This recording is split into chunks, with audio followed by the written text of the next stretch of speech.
You Season 3 finale, let's take a closer look at that big twist. This post contains spoilers for you, Season 3. Well, the inevitable finally happened. At the end of Season 3, Rod and Joe Goldberg killed love. In retrospect, the season was always hurtling toward this big finish, the only possible outcome of a toxic relationship built on obsession and mutual murder habits. It was, in the show's pulpy tradition, a thrilling conclusion, with Joe not only killing love, but also chopping off his own toes and burning their house down so he could fake his death and conveniently frame love as the murderous femme fatale of Madre Linda. So, what's a guy to do after committing multiple homicides, abandoning his infant son, and faking his own death? Go to Paris, of course. That's right, Season 3 of You ends with Joe entering his eat, pray, love era. Parfait, even, getting Joe out of the claustrophobic suburbs and giving his life a hard refresh. He doesn't seem to want to live this way for long, though. In actuality, he's searching for Marianne, Tati Gabrielle, his latest love, not to be confused with his former love. But after getting a chilling warning from Love, Marianne took her daughter Juliet and fled the suburbs. Joe, as he is wont to do, becomes determined to find her, heading to Paris. All I know, mon amour, is I'll search the world if I have to, he vows as he struts past milling Parisians, the Eiffel Tower looming fuzzily in the distance behind him.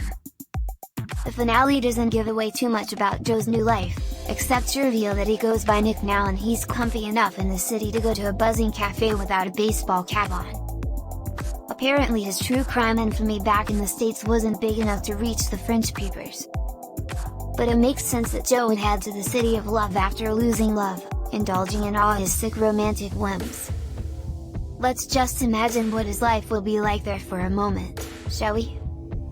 He'll stroll past bakeries that will remind him of his once beloved love, a pang in his chest every time he sees a fresh tart. He'll dodge American tourists in the Latin Quarter, and quietly linger by murderinos killing time at Père Lachaise. He'll trade his baseball cap for a beret and then back to a baseball cap when he realizes no one does that. But while Joe morphs into the living embodiment of a winking Paris is always a good idea poster, it seems inevitable that the ghost of love will haunt him over the course of the next season, in part because Victoria Pedretti was one of the highlights of the show. We're not idiots, we know that Victoria is amazing.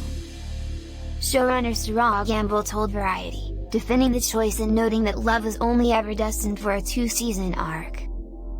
But Pedretti's real-life popularity aside, love has become an object of morbid true crime fascination, a fitting in for the bloodthirsty character.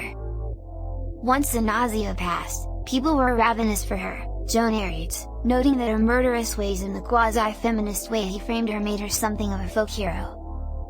The show follows that reveal up by showing a mock feature story in the cut of the chilling Madre Linda murder-suicide.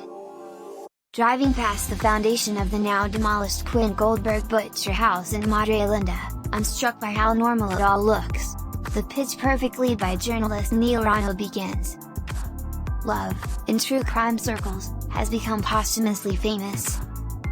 More famous even than Guinevere Beck, Joe says, reminiscing on his Season 1 object of obsession who, in death, becomes a best-selling author.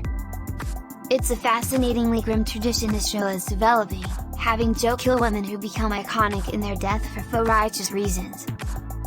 And, perhaps unwittingly, a commentary on outsized media fascination with doomed, pretty young white women, and perhaps it'll one day be the thing that undoes him, ending his murderous, and now worldwide.